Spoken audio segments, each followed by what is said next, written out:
आप सभी को मेरा नमस्कार। मैं डॉक्टर संगीता, सहायक प्रोफेसर हिंदी, राजकीय महिला स्नातकोत्तर महाविद्यालय गाजीपुर। आज हमारे बातचीत का विषय है लोक और कला की कहानी ठेस, जो फणीश्वर नाथ रेणु की ठेस कहानी पर आधारित है। औद्योगिकरण के इस दौर में हम नित्य नए प्रयोग कर रहे हैं, वहीं आज भी हम औपनिवेशिक सोच से उबर नहीं पाए हैं। भारत के मध्य वर्ग की अजीब दास्तान नामक अपनी पुस्तक में पवन कुमार वर्मा लिखते हैं कि उपनिवेशवाद का प्रभाव कईयों के दिमाग में बुरी तरह बैठ चुका था। वे रातों रात अंग्रेज हो जाना चाहते थे। आज भी हम अंग्रेजियत के प्रभाव में इतने अधिक घिरे हुए हैं कि अपने आप को उससे मुक्त नहीं कर पाते हैं, या कहें कि इसके प्रभाव ने हमको और अधिक घेर लिया है और अधिक जकड़ लिया है। इसका ही दुष्परिणाम यह है कि हम अपनी चीज़ों को किसी दूसरे के चश्मे से देखते हैं, अपनी ही चीज़ों को देखने के लिए उधार की आंखें ले लेते हैं। इस संदर्भ में श्रीकांत किशोर का यह कथन बड़ा ही मौजू है, जब वे लिखते हैं कि औपनिवेशिक मानसिकता के शिकार हम लोग अपनी हीन ग्रंथि के प्रभाव में अपना सब कुछ तब तक हेय और त्याज्य मानते रहे हैं जब तक उसे पश्चिम की स्वीकृति प्राप्त नहीं हो जाती। विदित है कि किसी भी संस्कृति को समझने के लिए उस वस्तु के या उस व्यक्ति के उसके सांस्कृतिक परिप्रेक्ष्य यानी जो कल्चरल कॉन्टेक्स्ट है उसमें रख कर ही देखना होगा। लेकिन जब बात तुलनात्मक हो जाए, जहाँ श्रेष्ठता और निम्नता का बोध की बात हो जाए, वहाँ जब बात तुलनात्मक हो जाती है, वहाँ श्रेष्ठता और निम्नता का बोध आना स्वाभाविक सी बात है। यही बात उपनिवेशवाद की पराकाष्ठा भी है। हम जानते हैं कि हमारी जो संस्कृति है अनेक विविधताओं से युक्त रही है। इसका कारण हमारा भारतीय समाज जो कई श्रेणियों में विभक्त है उसका होना है। यहाँ श्रेणियाँ जाति के आधार पर, पेशे के आधार पर बनी हुई हैं। इस प्रकार भारतीय समाज का उच्चता और निम्नता में विभाजन तथा दूसरी ओर पश्चिमी संस्कृति के वर्चस्व को प्रभावी संस्कृति मानना हमें हीनता का बोध कराती है। हम जानते हैं कि भारतीय जीवन में लोक कलाओं का बहुत अधिक महत्व था, लेकिन जैसे जैसे हम अंग्रेजी सभ्यता के नकल के प्रभाव में आते गए, वैसे वैसे हम अपनी लोक कलाओं को छोड़ते गए, उनसे दूर होते गए। लेकिन जो हमारी पहचान थी लोक कलाओं की, हमारी भारतीय संस्कृति की इन लोक कलाओं के माध्यम से हम वे अपनी पहचान भी धीरे धीरे खोते चले गए। लेकिन जब समय बदला, समाज बदला और जब लोक कलाएं वैश्विक स्तर पे अपना धीरे धीरे संघर्ष करते हुए स्थान बनाने लगी, तब जब उसके बढ़ते प्रभाव को देखकर हम भी अपनी लोक कलाओं की ओर झांकने की कोशिश करने लगे, कोशिश कर रहे हैं। भीष्म साहनी अपनी कहानी चीफ की दावत में इस मन स्थिति का गहन चित्रण करते हुए दिखाई पड़ते हैं। इस कहानी का नायक मिस्टर श्यामनाथ अपने चीफ को खुश करने की कोशिश में दोनों पति पत्नी सुबह से शाम तक लगे हुए हैं। वे हर उस चीज़ को छुपा देना चाहते हैं जो पुरानी संस्कृति, पुरानी मान्यताओं की प्रतीक हो। उन पुरानी मान्यताओं में, उन पुरानी चीज़ों में एक माँ भी है, लेकिन वो उसको भी वह छिपाने की कोशिश करने में लगा हुआ है। लेकिन होता यह है कि माँ की तरफ चीफ का आगमन हो जाता है और वह माँ के हाथ की बनी हुई फुलकारी देखकर खुश हो जाता है और उससे आग्रह करने लगता है, माँ से आग्रह करने लगता है कि इसी तरह की फुलकारी उसके लिए भी बनाएं। और तब जाके मिस्टर श्यामनाथ को माँ की और माँ के हाथों की बनी हुई फुलकारी दोनों की अहमियत समझ में आने लगती है। और यही इस कहानी के माध्यम से भीष्म साहनी माँ, बूढ़ी माँ और समाप्त होती हस्तकला जो फुलकारी है, दोनों को संजोने की गुजारिश करते हैं। वर्तमान समय में दो तरह की प्रवृत्ति देखी जा सकती है। एक तरफ तो हम इतने विकसित होते जा रहे हैं कि पृथ्वी ही नहीं, आकाश की भी गहरी पड़ताल करने में सक्षम है। वहीं दूसरी ओर जो हमारा परंपरागत ढांचा है वह टूट रहा है, वह टूटकर बिखर रहा है। हम अपने रीति रिवाज, वेशभूषा, खान पान, लोक कलाओं को भूलते जा रहे हैं। औद्योगिक क्रांति के फलस्वरूप समय बदला, उत्पादन का स्वरूप बदला, लेकिन उत्पादन से जुड़े परंपरागत मूल्य भी इससे गहरे प्रभावित हुए। इसने उन मूल्यों को पूरी तरह नष्ट तो नहीं किया, लेकिन उन लोक कलाओं के सामने एक बड़ी भारी चुनौती रख दी। फणीश्वरनाथ रेणु की कहानी भी इन्हीं चुनौतियों की ओर बार बार इशारा करती है। फणीश्वरनाथ रेणु वर्तमान का बोध और भविष्य के स्वप्न को ऐतिहासिक परिप्रेक्ष्य में रखकर देखने वाले कथाकार हैं। एक और इन्होंने अपनी कहानियों में राजनीति तथा आंचलिकता को आधार बनाया, तो वहीं दूसरी ओर गंवई गांव की लोक कलाओं की होती दुर्दशा की ओर संकेत किया है। रेणु ने की ठेस कहानी इन्हीं लोक कलाओं को संजोने का प्रयास करती दिखाई पड़ती है। लक्ष्मण प्रसाद गुप्त की कविता इसकी ठीक ही अभिव्यक्ति करती जान पड़ती है कि वे बचा देखना चाहते हैं, वे बचा देखना चाहते हैं नदी को कागज पर नहीं, जमीन पर, चिड़िया को चिड़ियाघर में नहीं, पौधों की शाखाओं या कि घर के रोशनदान में, वे रंगों को पेंसिल की शक्ल में नहीं, फूलों और तितलियों में बचा देखना चाहते हैं। इस कहानी का नायक सिरचन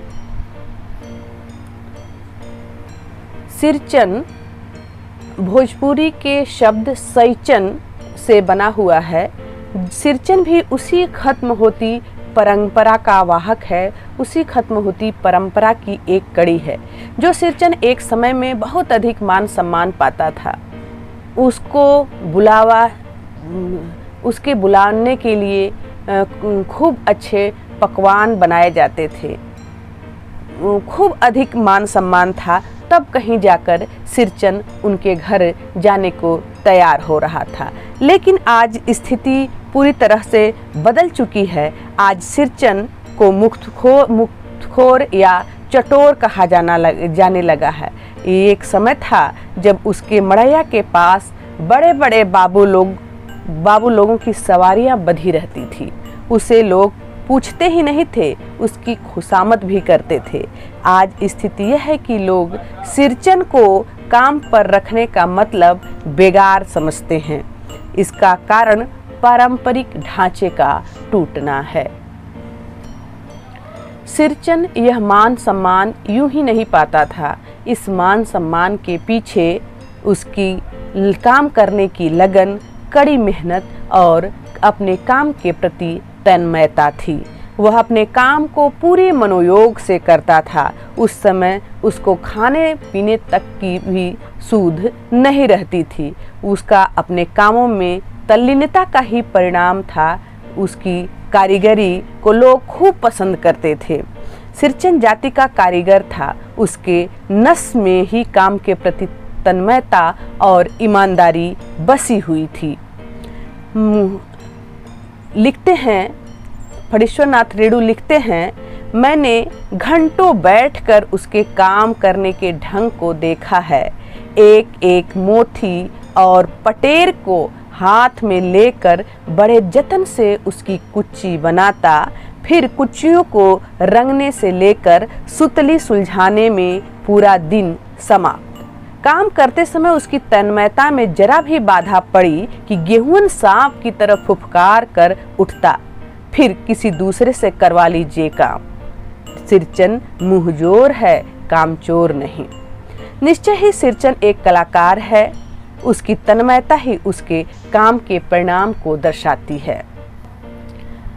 भारतीय समाज लोक कलाओं से संपन्न रहा है। विभिन्न लोक कलाएं जैसे दीवार पर अनेक प्रकार के भित्ति चित्र, जिसको लेकर रेणु ने कई कहानी लिखी है। गांव में बैठने के लिए मोढ़े, मचिया, यहाँ तक कि शादी विवाह में हाथ से बनी हुई पंखी, दौरी, डलिया, सूप, छीता, इसके साथ ही मिट्टी और चीनी मिट्टी के बर्तन भी दिए जाते थे। लेकिन आज सब चीज़ें रेडीमेड हो गई हैं।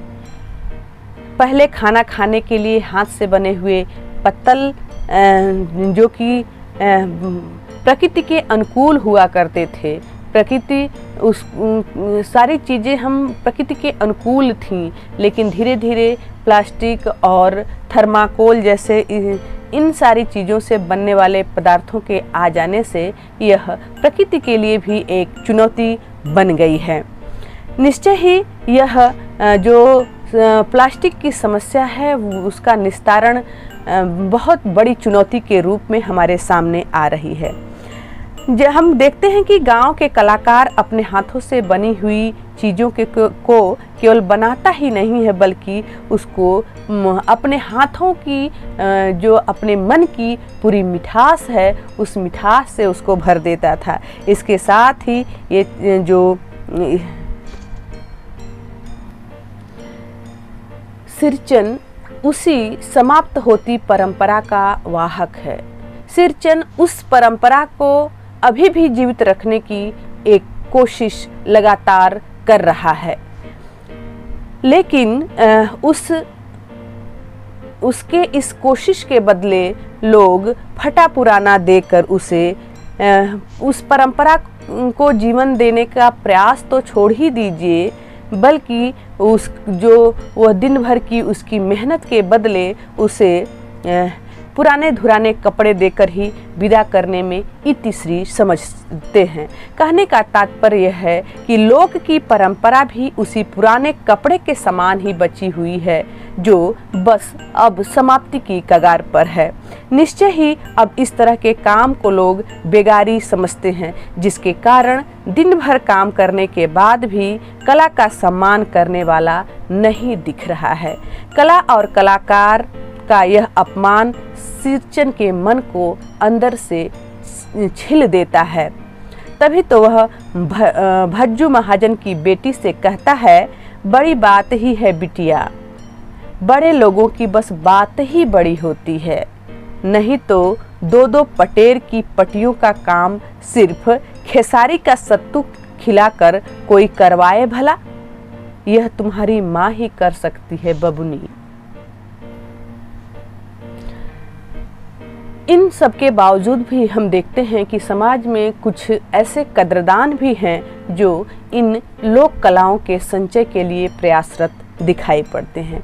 ऐसे ही एक व्यक्ति है जो मानू का दूल्हा है, जिसको विदाई में कोई सामान नहीं चाहिए, यहाँ तक कि मिठाई भी नहीं चाहिए, लेकिन उसको चीक और शीतल पाटी जरूर चाहिए। देखा जाए तो लड़की के ससुराल से जब किसी चीज़ की मांग होती है तो लोग बेहतर से बेहतरीन करने की कोशिश करते हैं, और यही कारण रहा कि जो सिरचन है उसको मानू के ससुराल में देने के लिए चीक पार्टी बनाने के लिए एक सप्ताह पहले ही बुला लिया जाता है, और बदले में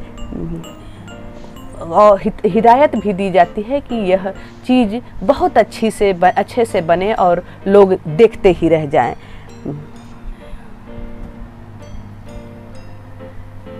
सिरचन एक ऐसा कारीगर है जिसकी पत्नी, बच्चा कोई भी नहीं है। वह भविष्य की चिंता नहीं करता, वह लेकिन सम्मान का भूखा जरूर है। लोग उसे कुछ भी बोल लें, चटोरा, लालची, लेकिन वह अपने काम और सम्मान से कभी समझौता नहीं करता। उसके काम करने के ढंग से ऊंची समझे जाने वाली जाति के लोग भी आदर करते थे। वो लिखते हैं, पान जैसी पतली छुरी से बांस की तीलियों और कमानियों को चिकनाता हुआ अपने काम में लग गया। 1.5 हाथ की बुनाई देखकर ही लोग समझ गए कि इस बार एकदम नए फैशन की चीज बन रही है जो पहले कभी नहीं बनी। भारतीय समाज में ननद भौजाई का एक रिश्ता प्रेम का होता है तो दूसरा स्पर्धा का भी होता है। इसीलिए तो मानू के लिए इतनी सुंदर चिक बनते हुए मझली भाभी को रहा नहीं गया। वह अपना व्यंग बाण सिरचन पर चला ही देती है। वह कहती है कि अगर मुझे पता होता कि असली मुहर छाप वाली धोती के बदले इतनी सुंदर चिक बन जाती है तो मैं भी अपने भाई से कहकर मोहर छाप वाली धोती दिलवा देती। मझली भाभी को लगता है कि सिरचन यह काम लालच के कारण कर रहा है, जबकि सिरचन यह काम आत्मीयता और लगाव के कारण कर रहा होता है। इसलिए वह कहता है, मोहर छाप वाली धोती के साथ रेशमी कुर्ता देने पर भी ऐसी चीज नहीं बनती बहुरिया। मानू दीदी काकी की सबसे छोटी बेटी है। मानू दीदी का दूल्हा अफसर आदमी है। जैसे ही मझली भाभी काकी की मझली भाभी सिरचन के मुख से मानू के अफसर दूल्हे की बात सुनती हैं, यह बात उनके पति के अफसर न होने की ओर संकेत करता है। यह कहावत है कि आँख वाले को अंधा कहा जाए तो उतना बुरा नहीं लगता, लेकिन बिना आँख वाले को जब अंधा कहा जाता है तो वह बात ज़्यादा बुरी लगती है। यही बात मझली भाभी को भी लग गई। काम के दूसरे ही दिन जब सिरचन उसी मनोयोग से चिक और सुतली डाल रहा था तो मझली भाभी चिवड़ा और गुड़ फेंक कर चली जाती हैं। सिरचन कुछ नहीं बोलता। तब भी माँ की आवाज़ आती है, सिरचन को बूंदिया क्यों नहीं दिया। माँ कहती हैं कि सिरचन को बूंदिया क्यों नहीं दिया। तब सिरचन कहता है, मैं बूंदिया नहीं खाता चाची। चूँकि सास की आज्ञा थी बूंदिया देने की, इसलिए मझली भाभी एक मुट्ठी बूंदिया सूप में फेंक देती है। सूखा चिवड़ा से सिरचन को उतना दुख नहीं होता जितना बूंदिया फेंकने से होता है, और वह बोलता है, मझली भाभी अपने मायके से आई मिठाई भी इसी तरह हाथ खोल कर देती है हो। यह बात सुनकर मझली भाभी रोने बैठ जाती है और कहती है, छोटी जाति के आदमी का मुंह भी छोटा होता है, मुंह लगाने से सिर पर ही चढ़ेगा। रेणु अपनी कहानियों में जाति व्यवस्था के में जकड़े समाज की सच्चाई को बारीकी से उकेरते हैं। भले ही सिरचन छोटी जाति का है, लेकिन अपने काम में हासिल महारत की वजह से वह किसी के सामने नहीं झुकता। वह समाज उससे लाभ तो लेना चाहता है, लेकिन बीच में उसको उसकी औकात भी दिखाने से बाज नहीं आता। इसी परंपरा की एक कड़ी मानू की माँ सिरचन से चिक आदि बनवाना चाहती थी, लेकिन उसकी मझली बहू की यह बात उसे सही लगती है कि छोटी जाति वालों को मुंह नहीं लगाना चाहिए। सिरचन मानू के यहाँ काम भी इसी कारण करने आया था कि इस घर में उसका बहुत मान सम्मान होता था। वह सामान का ही नहीं, सम्मान का भूखा था, और जब मानू की माँ भी उसे भला बुरा कह देती है तो यह बात उसके दिल में लग जाती है। लेकिन मानू उसे यह कहकर संभाल लेती है कि शादी ब्याह के घर में तरह तरह के लोग होते हैं और किसी की बात पर ध्यान मत दो। यह बात सिरचन को भी सही लगती है और इस खुशनुमा माहौल बनाने के लिए चाची से गमकवा जर्दा मांग बैठता है। वो सोचता है कि जो यह शादी ब्याह का माहौल है उसको गमगीन न किया जाए झगड़ा लड़ाई करके, इसलिए वह बात को और ही लाइट करने के लिए, बात को और ही हल्का करने के लिए मजाक के ही लहजे में गमकौआ जर्दा मांग लेता है। चाची भी इस छोटी जाति वाले इस आदमी से जाने कब से कुढ़ी बैठी थी। आज उसे भी मौका हाथ लग गया और गुस्से में लाल होकर बोली, मस्खरी करता है? तुम्हारी चढ़ी हुई जीभ में आग लगे। घर में भी पान और गमकौआ जर्दा खाते हो, चटोर कहीं के। यह बात सिरचन के कलेजे को बेध गई। कला और कलाकार का ऐसा अपमान वह सह नहीं पाता। वह अधूरी चीख की तरफ दृष्टि डालता है और आगे बढ़ जाता है। पान की पीक वहीं थूक कर आगे निकल जाता है। माँ भी यह जान गई कि सिरचन की वापसी अब संभव नहीं है, इसलिए मानू को वह सांत्वना देते हुए कहती है मेले से खरीद कर भेज देगी। जबकि रेणु जी का यह कहना है कि मानू के लिए तो सातों तारे मंद पड़ गए, क्योंकि उसे याद आता है कि ससुराल वाले कितनी बार मेहमानों को चीख खोल कर दिखलाते रहे थे। इस बात को सोचकर वह और भी दुखी हो जाती है। बहन को इस तरह उदास देख किसी भाई का कलेजा कैसे नहीं पसीजेगा। ऐसे में वह उसका भाई एक आखिरी कोशिश करता है। जैसे ही वह सिरचन के यहाँ जाता है, सिरचन फफक पड़ता है और देखते ही देखते बोलता है, बबुआ जी अब नहीं। एक कलाकार कला का अपमान होते हुए नहीं देख सकता। ऐसे में सिरचन कहता है कि अब यह काम छोड़ दूंगा, क्योंकि इसकी कदर अब नहीं रही। अब हम कहानी की शुरुआत की तरफ ध्यान दें तो जो अब सिरचन काम छोड़ चुका है। यह रेणु की कला ही है कि जब यह कहानी की शुरुआत करते हैं तब सिरचन कामचोर, चटोर आदि दिखता है।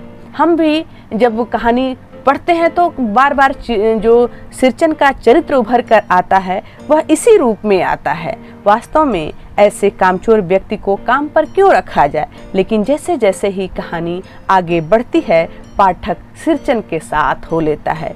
जब वह कहता है ससुरी खुद मरी, बेटे बेटियों को भी साथ ले गई, ऐसे में हर पाठक की गहरी संवेदना उससे जुड़ जाती है। वह उसके अकेलेपन के दंश को दिखाती है, जो वह अकेले ही इस दंश को भोग रहा है। कहानी पढ़ते समय पाठक को यह भी लगता है कि वह चटोर है और केवल खाने के लिए ही काम करता है, केवल खाने के लिए ही काम पर आता है। लेकिन पाठक जल्द ही समझ जाता है कि वह खाने का नहीं बल्कि सम्मान का भूखा है। जिस घर में उसका हमेशा सम्मान होता था, आज इस तरह का अपमान सहकर वह कला और कलाकार इस तरह का अपमान सहकर अब जान गया है कि अब कला और कलाकार का सम्मान नहीं बचा है। यहाँ एक कलाकार के दिल में ठेस लग चुकी थी। फणीश्वरनाथ रेणु इस कहानी की शुरुआत में जिस पात्र को कामचोर दिखाते हैं, अंत होते होते पाठकों का सिरचन से गहरी आत्मीयता जुड़ जाती है। जब पाठक मानू की उदासी देखता है तब एक बार फिर पाठक की संवेदना मानू की तरह जुड़ जाती है।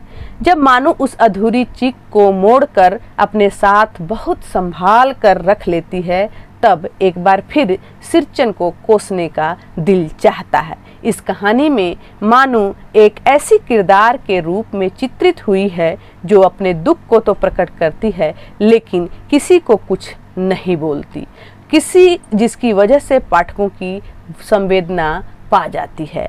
यह रेणु की कला कौशल ही है कि एक के बाद एक सिरचन सबका मन मोह लेता है। जब वह रेलवे प्लेटफार्म पर पीठ पर हम बार बार यह देखते हैं कि जो हमारी संवेदना है वह कभी सिरचन की तरफ जुड़ती है, कभी फिर हम अपनी संवेदनाओं के साथ मानू की तरफ जुड़ जाते हैं। एक इस कहानी का इतना शानदार अंत रेणु करते हुए यह दिखाते हैं कि जब मानू ट्रेन पर बैठ गई होती है और उधर से जो सिरचन है वह दौड़े दौड़े आता है सील और जो पार्टी लेकर दौड़े दौड़े अपनी पीठ पर लेकर दौड़ता है और दौड़ता हुआ कहता है कि दरवाज़ा खोलिए। मानू दीदी कहाँ हैं, एक बार देखूं। सिरचन जो मानू को बेटी की तरह मानता है, उसकी अपनी बेटी नहीं रही, लेकिन पिता का फर्ज वह मानू को शीतल पाटी, चीक, आसनी आदि देते हुए निभा देता है। बहुत धन्यवाद।